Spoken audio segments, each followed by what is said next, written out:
அன்பிற்கினிய சகோதர சகோதரிகளே, நம் அனைவர் மீதும் ஏக இறைவனுடைய அமைதியும் கருணையும் உண்டாகட்டுமாக என்கிற உயரிய பிரார்த்தனைகளோடு, நமக்கெல்லாம் தெரியும், காசா பகுதிகளில் இஸ்ரேலிய ஆக்கிரமிப்பு இராணுவம் கடந்த 2 ஆண்டுகளாக இந்த தாக்குதல்களை நடத்தி வருகிறது. கிட்டத்தட்ட 73,000க்கு மேற்பட்டவர்கள் கொல்லப்பட்டு ஷஹீதாகி இருக்கிறார்கள். 1,40,000க்கு மேற்பட்டவர்கள் படுகாயம் அடைந்திருக்கக்கூடிய சூழல்ல முழு காசாவும் அளிக்கப்பட்டிருக்கிறது. இந்த நிலையில் காசாவுக்குள்ள பாலஸ்தீன விடுதலை இராணுவத்தினுடைய கைகளில் இஸ்ரேலை சேர்ந்த 52 பணைய கைதிகள் இருக்கிறார்கள். இவர்களில் கிட்டத்தட்ட ஒரு 30க்கு மேற்பட்டவர்கள் உயிரோடு இருப்பதாகவும் மீதி உள்ளவர்களுடைய பிணங்கள் அவர்களிடத்தில் இருப்பதாகவும் நம்பப்படுகிற சூழல்ல மொத்தமாக எத்தனை பேர் அங்கே பணைய கைதிகளாக இருக்கிறார்கள் என்கிற தகவல் இஸ்ரேலுக்கு தெரியவில்லை. பாலஸ்தீன விடுதலை அமைப்பும் எந்த இடத்திலும் அறிவிக்கவும் இல்லை. இப்படியான ஒரு சூழலுக்கு மத்தியில் உடனடியாக காசாவில் ஒரு யுத்த நிறுத்தம் கொண்டு வர வேண்டும் என்கிற பேச்சுவார்த்தைகள் 2 ஆண்டுகளாக யுத்தம் ஆரம்பித்த நேரத்திலிருந்து நடந்து கொண்டே இருக்கிறது. ஆனால் இதுவரைக்கும் எந்த விதமான முன்னேற்றங்களும் வரவில்லை. இறுதியாக தற்போது தோஹா கத்தாரில் இஸ்ரேலுக்கும் பாலஸ்தீன விடுதலை இராணுவத்துக்கும் இடையிலான மறைமுக பேச்சுவார்த்தைகள் நடைபெற்று வருகிறது. இதற்கு துணையாக அமெரிக்காவும் அதே போன்று ஈஜிப்டும் பேச்சுவார்த்தைகளில் கலந்து கொண்டிருக்கிறார்கள். மறைமுக பேச்சுவார்த்தைனா ஒரே கட்டிடமாகத்தான் இருக்கிறது. கட்டிடத்துக்குள்ள நேருக்கு நேர் பேசிக்கிற மாட்டாங்க. இவங்கள்ட்ட நடுவர்கள் போய் பேசுவாங்க. கத்தார், ஈஜிப்ட், அமெரிக்கா உதாரணமாக இஸ்ரேல்கிட்ட போய் பேசிட்டு அவங்க என்ன சொல்றாங்களோ அதை திரும்ப அடுத்த ரூம்ல இருக்கக்கூடிய பாலஸ்தீன விடுதலை இராணுவத்தில் வந்து பேசுவாங்க. பிறகு இவங்க சொல்றது அவங்க கிட்ட போய் பேசுவாங்க. இதற்கு பேர் மறைமுக பேச்சுவார்த்தை என்று சொல்லுவார்கள். இப்படியான ஒரு பேச்சுவார்த்தை தான் நடைபெற்று வருகிறது. இந்த சூழல்ல இன்றைக்கு திடீரென பெஞ்சமின் நெதன்யாகு, இஸ்ரேலுடைய பிரதமர், ஒரு அறிவிப்பை விடுத்திருக்கிறார். அது என்ன அறிவிப்பு என்று சொன்னால், பாலஸ்தீன விடுதலை இராணுவம் ஆயுதங்களை கீழே வைக்காத வரைக்கும், சரணடையாத வரைக்கும் யுத்த நிறுத்தம் கிடையாது என்று சொல்லியிருக்கிறார். இந்த பேச்சு தான் இந்த யுத்த நிறுத்தம் விவகாரத்திலேயே ரொம்ப இழுபறியாக இருக்கிறது. பாலஸ்தீன விடுதலை இராணுவம் முதல்ல ஏன் ஆயுதங்களை கீழே வைக்கணும்? முதல்ல ஏன் அவங்க சரணடையணுங்கிற ஒரு கேள்வி இருக்கிறதா இல்லையா? நாடு யாருக்கு சொந்தம்? பாலஸ்தீனம் என்கிற பெருபூமி பாலஸ்தீன மக்களுக்கு சொந்தமானது. இந்த பாலஸ்தீன மக்களுக்கு சொந்தமான பூமியை பிரித்தானியா 2ஆம் உலக மகா யுத்தத்திற்கு பிறகு அரபு ஆட்சியாளர்களை ஏமாற்றி அவர்களுக்கு கொடுக்க வேண்டியதையெல்லாம் கொடுத்து செட்டில் பண்ணி பாலஸ்தீன பகுதிகளில் இஸ்ரேல் என்கிற ஒரு நாட்டை உருவாக்கியதற்கு பிறகு இஸ்ரேலை ஒரு நாடாக ஐநா அங்கீகரிக்கிறது. ஆனால் பாலஸ்தீனத்தை இதுவரைக்கும் தனி நாடாக அங்கீகரிக்கவில்லை. ஆனால் உண்மையிலேயே நாடாக இருக்க வேண்டியது பாலஸ்தீனம். இருந்ததும் பாலஸ்தீனம். நாடாக இருந்த ஒரு நாட்டுக்குள்ள இன்னொரு நாட்டை உருவாக்கிட்டு நாடாக எது இருக்க வேண்டுமோ அந்த பாலஸ்தீனத்தை நீங்கள் நாடே கிடையாது என்று சொன்னது மட்டுமல்லாமல், நீங்க ஆயுதத்தை கீழே வச்சுட்டு சரணடைங்க, நாங்க யுத்தத்தை நிறுத்துறோம் என்று சொன்னா எதற்காக அவர்கள் சரணடைய வேண்டும் என்கிற கேள்வி எழுகிறதா இல்லையா? எங்க நாடு, எங்க நாட்டை நாங்க மீட்டெடுக்க போராடுறோம், எங்க நாட்டினுடைய ராணுவம் நாங்க எதுக்குடா உங்ககிட்ட வந்து சரணடையணும்?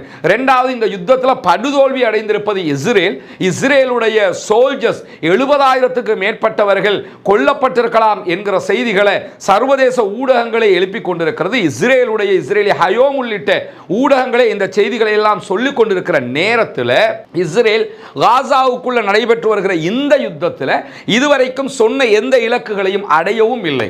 நாங்கள் உள்ளே நுழைவோம், பாலஸ்தீன விடுதலை அமைப்பை அழிப்போம், பாலஸ்தீனத்தினுடைய ஆட்சியை கைப்பற்றுவோம், எங்களுடைய பணைய கைதிகளை மீட்டுக் கொண்டு வருவோம் என்கிற 3 இலக்குகளோடு அவர்கள் உள்ளே நுழைந்தார்கள். இந்த இலக்குகளில் எதையுமே அவங்க அடையவே இல்லை. இதுவும் அவர்கள் தோற்று கொண்டிருக்கிறார்கள் என்பதற்கான மிகப்பெரிய ஆதாரமாக இருக்கிற போது, ஜெயித்து கொண்டிருக்கக்கூடிய பாலஸ்தீன விடுதலை அமைப்பு ஆயுதத்தை கையில் தந்துட்டு சரணடைங்கன்னா இது அசாத்தியமானது, நடக்க போகிற காரியம் அல்ல. அப்படி நடக்காது என்பது நெதன்யாவுக்கு தெரியும். அதனால தான் இந்த நிபந்தனையை போடுறாரு. இப்படி போட்டால் அந்த யுத்தம் தொடர்ந்துகிட்டே இருக்கும், இவரும் ஆட்சியிலே இருக்கலாம், நாட்டுக்குள்ள எலெக்ஷன் நடத்த வேண்டிய தேவையில்லை என்கிற காரணத்தினால் அவருடைய பதவி வெறி பாலஸ்தீன அப்பாவிகளை கொள்வதற்கு மீண்டும் மீண்டும் தூண்டி கொண்டிருக்கிறது. இந்த அறிக்கை தற்போது நடுவர்களுக்கு மத்தியிலேயே குழப்ப நிலையை உண்டாக்கி இருக்கக்கூடிய சூழல்ல, ஏற்கனவே அமெரிக்கா விடுத்திருக்கக்கூடிய அறிக்கையில் என்ன சொல்லியிருந்தாங்கன்னா, பாலஸ்தீன விடுதலை இராணுவம் ஒரு சமாதான உடன்படிக்கைக்கு ஒப்புக்கொள்ள வேண்டும், ஒப்புக்கொண்டால் தான் இது முடிவுக்கு வரும் என்று சொல்லியிருந்தாங்க. இல்லைன்னா பலத்த எதிர்ப்புகளை நீங்கள் சந்திப்பீர்கள், காசாவை நரகமாக்குவேன் என்றெல்லாம் டொனால்ட் ட்ரம்ப் சொல்லியிருந்த நேரத்திலேயே அதற்கு பதிலளித்திருந்த பாலஸ்தீன விடுதலை இராணுவம் மிக தெளிவாக என்ன சொல்லிட்டாங்கன்னா, காசாவை இனிமே நரகமாக்குறதுக்கு ஒண்ணுமே கிடையாது, நீங்க அழிக்க வேண்டிய அளவுக்கு அழிச்சிட்டீங்க, இனிமேல் நீங்கள் அழிப்பதாக இருந்தால் அணுகுண்டு மட்டும்தான் போடணும், வேற எதுவுமே நீங்க செய்ய முடியாது, அந்த அளவுக்கு அழிவுகளை தந்ததற்கு பிறகும் இன்னும் நரகமாக்குவேன்னா உங்களால் ஒண்ணுமே செய்ய முடியாது, அவ்வளவெல்லாம் பண்ணிட்டீங்க, நீங்க என்ன பண்ணினாலும் அதை எதிர்த்து நிற்கிறதுக்கு நாங்கள் தயார் என்று பாலஸ்தீன விடுதலை இராணுவம் அமெரிக்காவுக்கே மிக தெளிவான பதில்களை சொல்லி இருக்கக்கூடிய சூழல்ல தான் இந்த அறிவிப்பு வெளியாகி இருக்கிறது. ஆனால் இதற்கு உடனடியாக பதிலளித்திருக்கக்கூடிய பாலஸ்தீன விடுதலை அமைப்பினுடைய தலைவர் ஹலீல் அல் ஹையா அவர்கள் காசாவில் இருக்கக்கூடிய பாலஸ்தீன விடுதலை இராணுவத்தினுடைய கருத்துக்களை கேட்டுத்தான் நாங்கள் முடிவுகளை எடுத்துக்கொண்டிருக்கிறோம்.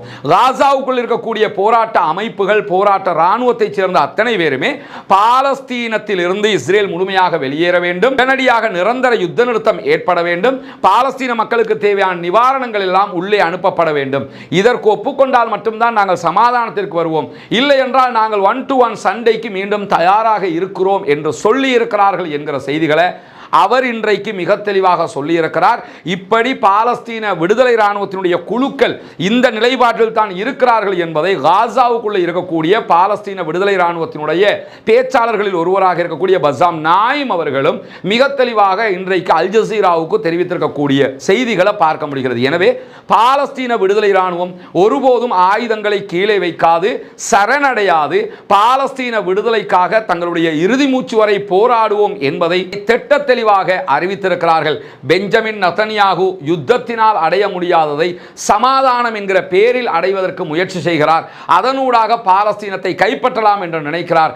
அவருடைய இந்த எண்ணங்கள் எல்லாம் பகல் கனவாக மாறுமே தவிர நிஜமாக போவதில்லை என்பது நமக்கு தெரியும். காரணம் என்னன்னா, பாலஸ்தீன விடுதலை இராணுவத்தை பொறுத்தவரையில் அவங்க அல்லாஹ்வை தவிர யாரையும் நம்பி இல்லை, அவர்களையே நம்பித்தான் இந்த ஆயுதங்களில் இருந்து அத்தனை தயாரிப்புகளையும் மேற்கொள்கிறார்கள், எல்லா தாக்குதல்களையும் அவர்கள் தான் நடத்தி கொண்டிருக்கிறார்கள். எனவே யாரையும் வெளிநாட்டில் இருந்து இணைச்சுக்கிட்டு அவங்க தாக்குதலை நடத்தல, வெளிநாடுகளில் இருக்கக்கூடியவங்க பாலஸ்தீனத்துக்கு ஆதரவாக தாக்குதல்களை நடத்துகிறார்கள் தவிர வெளிநாட்டில் இருக்கக்கூடியவங்க வாங்க எங்களோட வந்து சேருங்க, வாங்க யுத்தம் செய்வோம் என்று அவங்க அழைச்சதும் இல்லை, யாரையும் அவங்க இணைத்துக் கொள்ள போவதும் கிடையாது. காரணம், இது எங்கள் நாடு, நாங்களே போராடுவோம் என்கிற தெளிவான இலக்கை நோக்கி அவர்கள் பயணித்துக் கொண்டிருக்கிறார்கள். எனவே பாலஸ்தீன விடுதலை இராணுவத்தினுடைய எண்ணங்களும் செயல்பாடுகளும் வெற்றி பெற வேண்டும் என்று அல்லாஹ்விடத்திலே பிரார்த்திக்கிற அதே நேரம் பாலஸ்தீனம் வெற்றி பெற வேண்டும், பாலஸ்தீனம் சுதந்திரம் அடைய வேண்டும், பாலஸ்தீன அப்பாவிகளும் நம்மை போன்ற நிம்மதியானவர்களாக மாற வேண்டும், வாழ வேண்டும் என்கிற உயரிய பிரார்த்தனைகளோடு பாலஸ்தீன அப்பாவிகளுக்காக பிரார்த்திக்கிற அதே நேரம் இஸ்ரேலிய ஆக்கிரமிப்பு இராணுவத்திற்கு எதிராகவும் குனூத்துன் நாசிலாவை ஓத மறந்து விடாதீர்கள் என்பதோடு பாலஸ்தீன மக்களுக்காக ஜனநாயக ரீதியாகவும் குரல் எழுப்புவோமாக. வாஹிர் தஅவானா அல்ஹம்துலில்லாஹி ரப்பில் ஆலமீன்.